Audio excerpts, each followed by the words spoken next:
Welcome back. I wanted to show y'all a project I just finished. This is a solid black walnut coffee table. I used 8/4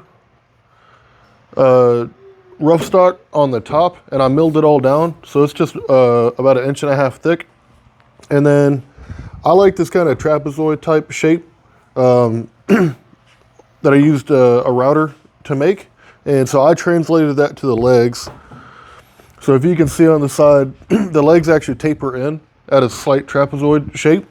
I still kept it as wide as possible on the bottom. That way it'd be nice and stable, especially because the top is so heavy. The legs are made from 8/4 solid black walnut as well. And then I wanted to make it a little bit more like unique and then also stronger, because that's the whole thing here, is beautiful, durable furniture. So I put these rails here on the bottom, and again, they're also solid wood. And I used a half lap joint or a cross lap joint, whatever you want to call it. That way you can see the end grain kind of pop out, and it gives it a little bit of a unique feature there.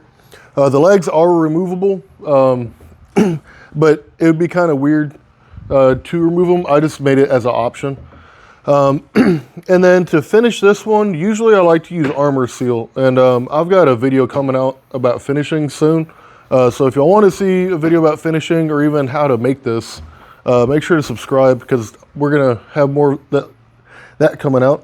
So to finish it, I use this new product called One Coat. I'll link it down below. There's some other videos on it. But it's basically a Rubio Monocoat knockoff. So it's just a 2-part hard wax oil finish.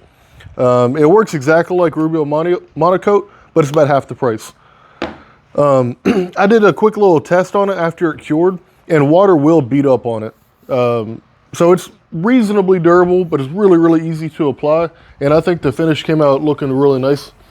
And then on the top, just for a little bit of extra protection, and because I like a little bit more of a sheen, I added my own Caranuba wax blend that I make, and let that sit overnight, and then I buffed it out. So it's got a nice kind of satin sheen to it. But I'm pretty happy how it turned out. If y'all have any interest in how I actually make this, let me know, and I can actually replicate this, because I'm selling this one already. Thank y'all for stopping by. I'll see y'all next time.